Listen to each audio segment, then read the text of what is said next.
Hello friends, स्वागत है मेरे चैनल आप तक लेटेस्ट अपडेट्स में। मैं आपको अभी बताने जा रहा हूं उत्तर प्रदेश पुलिस भर्ती एवं प्रोन्नति बोर्ड द्वारा एसआई और एएसआई की भर्ती आई हुई है, जिसका डिटेल नोटिफिकेशन मैं आपको बताने जा रहा हूं। जैसे आप देख रहे हैं, ये उत्तर प्रदेश पुलिस भर्ती बोर्ड की साइट है। इसमें से देखिए नीचे ये आया हुआ है latest notice Uttar Pradesh police उप निरीक्षक। इसको डाउनलोड करके हम लोग देखते हैं। इसका डिटेल नोटिफिकेशन देखिए। ये उत्तर प्रदेश पुलिस भर्ती बोर्ड द्वारा नोटिफिकेशन जारी किया गया 28 दिसंबर को, जिसका डिटेल मैं आपको बताने जा रहा हूं। तो दोस्तों, पूरा डिटेल जानने के लिए आप चैनल को सब्सक्राइब ज़रूर कीजिए और देखते रहिए चैनल को। देखिए, इसमें पहला पद दिया हुआ है पुलिस उप निरीक्षक गोपनीय समूह गा, जिसका वेतनमान पे बैंड 9300 से 34,800, ग्रेड पे 4200 दिया हुआ है। इसमें टोटल पद हैं 268। दूसरा दिया हुआ है इसमें पुलिस सहायक उप निरीक्षक लिपिक समूह गा, इसका वेतनमान भी दिया हुआ है और टोटल पद इसमें दिए हुए हैं 449। जैसा आप देख पा रहे हैं, इसमें टोटल पद इसमें 449 दिए हुए हैं। तीसरा इसमें है पुलिस सहायक उप निरीक्षक लेखा समूह गा, इसमें इसका वेतनमान भी दिया हुआ है और टोटल पद हैं 204। तो कुल तीनों पद मिला के इसमें 921 पद हैं, यानी कि टोटल 921 पदों पे भर्ती होनी है। आइए और इसका डिटेल जानते हैं और इसमें क्या क्या अर्हताएँ होनी चाहिए, कब से एप्लीकेशन आपका अप्लाई होगा। देखिए, इसमें जो पहला पद है पुलिस उप निरीक्षक गोपनीय, उसमें श्रेणीवार दिया हुआ है कि कितने पद हैं। जैसे अनारक्षित के लिए कितने पद हैं, ईडब्ल्यूएस का कितना है, ओबीसी का कितना है, एससी का कितना है, एसटी का है। आप जैसा देख रहे होंगे, ये देखिए पूरा श्रेणीवार दिया हुआ है इसमें। आइए और जानते हैं आगे की डिटेल इसमें क्या है। देखिए, इसमें पुलिस सहायक उप निरीक्षक लिपिक का भी श्रेणीवार दिया हुआ है, जिसमें टोटल 449 पद हैं। इसी तरह पुलिस सहायक उप निरीक्षक लेखा का टोटल 204 पदों पर भर्ती होनी है, जिसमें से अनरिजर्व 88, ईडब्ल्यूएस 19, ओबीसी 53, एससी के 42 पद हैं और एसटी के 2 पद हैं। आइए अब नीचे और डिटेल जानते हैं। देखिए, आपका जो आवेदन फॉर्म शुरू होने की डेट है वो है 7 जनवरी 2024 से। आवेदन आपका 7 जनवरी 2024 से शुरू होगा। देखिए दिया हुआ है इसमें। और आवेदन शुल्क जमा करने की अंतिम तिथि इसमें 28 जनवरी है, यानी कि 7 जनवरी से फॉर्म शुरू होगा और 28 जनवरी तक आपका फॉर्म अप्लाई होगा। आवेदन शुल्क इसमें दिया हुआ है 400 रुपये। अब आइए एलिजिबिलिटी जानते हैं। एलिजिबिलिटी क्या क्या है इसमें। देखिए, जैसा आप नोटिफिकेशन में देख रहे होंगे, एलिजिबिलिटी दी हुई है। आइए इसमें शैक्षणिक एलिजिबिलिटी जानते हैं। और पहला जो पद है पुलिस उप निरीक्षक, उसके लिए तो इसके लिए एजुकेशनल क्वालिफिकेशन स्नातक उपाधि होना चाहिए। दूसरा इसमें दिया हुआ है कम से कम 25 शब्द प्रति मिनट हिंदी टंकण और 30 वर्ड पर मिनट अंग्रेजी टंकण होना चाहिए, यानी कि टाइपिंग आपकी हिंदी में 25 वर्ड पर मिनट और इंग्लिश में 30 वर्ड पर मिनट होनी चाहिए। आगे इसमें तीसरा पॉइंट दिया हुआ है। देखिए, ये दिया हुआ तीसरा पॉइंट, न्यूनतम 80 शब्द प्रति मिनट की गति से हिंदी आशुलिपिक श्रुति लेख होना चाहिए, यानी कि स्टेनोग्राफी इसमें मांगी हुई है कि स्टेनोग्राफी का जो स्पीड है वो 80 वर्ड प्रति मिनट होनी चाहिए। साथ में इसमें चौथा पॉइंट दिया हुआ है कि डोएक सोसाइटी द्वारा ओ लेवल सर्टिफिकेट भी होना चाहिए। ठीक है, ये रहा आपका पुलिस उप निरीक्षक गोपनीय पद के लिए शैक्षणिक अर्हता। इसके बाद जानते हैं पुलिस सहायक उप निरीक्षक लिपिक के लिए क्या अर्हता होंगी। पहला पॉइंट जैसा इसमें आप देख रहे होंगे, ये देखिए पहले पॉइंट में देखिए कि इसमें स्नातक उपाधि होनी चाहिए। दूसरा, इसमें हिंदी टाइपिंग और अंग्रेजी टाइपिंग होनी चाहिए।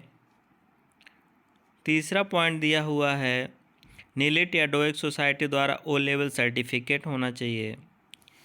इसी तरह अब तीसरा पद है पुलिस सहायक उप निरीक्षक। इसके लिए जो शैक्षणिक अर्हता है वो कॉमर्स में स्नातक उपाधि होनी चाहिए, या फिर लेखा शास्त्र में परास्नातक डिप्लोमा होना चाहिए। साथ ही में कम से कम 15 शब्द प्रति मिनट गति से हिंदी टंकण यानी कि हिंदी टाइपिंग होनी चाहिए। तीसरा पॉइंट दिया है निलिट या डोइक सोसाइटी से ओ लेवल सर्टिफिकेट होना चाहिए। तो ये रहा आपका जो शैक्षणिक अर्हताएँ इसमें ज़रूरी हैं। अब जान लेते हैं अधिमानी अर्हताएँ। प्रेफरेंशियल क्वालिफ़िकेशन क्या होनी चाहिए। पहला प्रेफरेंशियल क्वालिफ़िकेशन इसमें दिया हुआ है डोइक या निलिट सोसाइटी के द्वारा मान्यता प्राप्त कंप्यूटर एप्लीकेशन या प्रौद्योगिकी में स्नातक उपाधि या उससे उच्च अर्हता होनी चाहिए, यानी कि ग्रेजुएशन होना चाहिए कंप्यूटर एप्लीकेशन में या टेक्नोलॉजी से। साथ ही में दूसरा पॉइंट दिया हुआ है कि विश्वविद्यालय अनुदान आयोग से मान्यता प्राप्त किसी संस्थान या महाविद्यालय से विधि में स्नातक होना चाहिए, यानी ग्रेजुएशन होना चाहिए। ये प्रेफरेंशियल क्वालिफ़िकेशन है। साथ में एनसीसी बी सर्टिफिकेट या फिर 2 वर्ष का एक्सपीरियंस होना चाहिए प्रादेशिक सेना में। ये रहा आपका एजुकेशनल क्वालिफ़िकेशन। अब जान लेते हैं एज लिमिट क्या है। तो इसका 21 वर्ष की आयु पूर्ण कर जिसने किया होगा वही इसमें अप्लाई कर सकता है और मैक्सिमम 28 वर्ष तक आयु वाले इसमें अप्लाई कर सकते हैं। देखिए और डिटेल नोटिफिकेशन दिया हुआ जैसे चरित्र है, वैवाहिक स्थिति है, शारीरिक स्वस्थता है। इसमें सारी डिटेल एप्लीकेशन जो नोटिफिकेशन है इसमें दी हुई है। अब आइए जानते हैं भर्ती प्रक्रिया। तो भर्ती प्रक्रिया सेम जैसा कि नियमावली 2015 में बनी हुई है उसके अकॉर्डिंग भर्ती होनी है। आपको इसका भर्ती की नियमावली जो UPPBPB.gov.in साइट है इस पर मिल जाएगी, आप देख सकते हैं। अब आइए जानते हैं ऑनलाइन लिखित परीक्षा जो होनी है उसका पैटर्न क्या होगा लिखित परीक्षा का। तो दोस्तों 400 अंकों की ऑनलाइन लिखित परीक्षा होगी जिसमें से 200 प्रश्न होंगे और 2.5 घंटे में आपको पूरा करना होगा।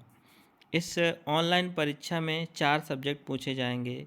पहला इसमें दिया हुआ है सामान्य हिंदी और कंप्यूटर ज्ञान 100 नंबर का। दूसरा इसमें दिया है सामान्य जानकारी सामयिक विषय यानी कि जनरल नॉलेज का टेस्ट है जो दूसरा विषय दिया है 100 अंकों का। तीसरा संख्यात्मक एवं मानसिक योग्यता परीक्षा एप्टीट्यूड टेस्ट है और रीजनिंग है इसमें 100 अंकों का।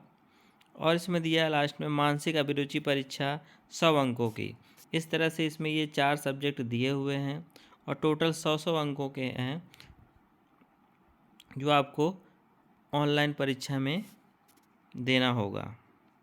और मार्किंग का इसमें क्राइटेरिया दिया है कि किस तरह से नॉर्मलाइजेशन होगा। ये पूरी डिटेल है आपके इसमें नोटिफिकेशन में दी हुई है, तो आप इस पूरे डिटेल नोटिफिकेशन को देख सकते हैं। इसमें जैसे आपकी ऑनलाइन परीक्षा हो जाएगी, लिखित परीक्षा में जो कैंडिडेट सेलेक्ट होंगे उनका फिजिकल स्टैंडर्ड टेस्ट होगा। फिजिकल स्टैंडर्ड टेस्ट का भी मानक इसमें दिया हुआ है कि पुरुषों के लिए क्या होना चाहिए और महिलाओं के लिए क्या होना चाहिए। जैसा इसमें आप देख रहे हैं कि पुरुषों के लिए न्यूनतम मानक जो है वो लंबाई का दिया है 163 सेंटीमीटर होनी चाहिए जनरल और ओबीसी कैंडिडेट और एससी कैंडिडेट के लिए, और अनुसूचित जाति के लिए 156 सेंटीमीटर होनी चाहिए। इसमें सीना का जो क्राइटेरिया है वो दिया हुआ है 77 सेंटीमीटर बिना फुलाए और कम से कम 82 सेंटीमीटर फुलाने पर होना चाहिए ओबीसी जनरल और एससी का। और अनुसूचित जनजाति के लिए 75 सेंटीमीटर बिना फुलाए और 80 सेंटीमीटर फुलाने पर होना चाहिए। ये क्राइटेरिया आपका दिया हुआ है। महिलाओं के लिए भी इसमें दिया हुआ है, जैसे हाइट का है 150 सेंटीमीटर होनी चाहिए मिनिमम हाइट जनरल ओबीसी और एससी कैंडिडेट फीमेल की, और 145 सेंटीमीटर एसटी कैंडिडेट की हाइट होनी चाहिए, एसटी फीमेल कैंडिडेट की। वज़न न्यूनतम 40 किलोग्राम होना चाहिए। तो ये रहा शारीरिक मापदंड जो मैंने अभी आपको बताया। इसके बाद इसमें कंप्यूटर टंकण और आशुलिपिक परीक्षा है, जैसा मैंने एग्जाम पैटर्न में बताया आपको कि हिंदी और अंग्रेजी में टंकण होगा, इसमें उसका टेस्ट होगा। उसके पश्चात चयन सूची बनेगी। चयन सूची में आपके जो लिखित परीक्षा हैं और जो टंकण की परीक्षा हैं उनके अंक शामिल करते हुए इसमें चयन सूची बनती है, जिसके आधार पे चयन किया जाता है। तो दोस्तों ये डिटेल नोटिफिकेशन है। और आपको मैं एक बार फिर से बता दूं कि फॉर्म आपका 7 जनवरी से शुरू हो रहा है। और आप इसके बारे में और अपडेट जानने के लिए चैनल से जुड़े रहिए। चैनल को सब्सक्राइब ज़रूर कीजिएगा और शेयर कीजिएगा। धन्यवाद।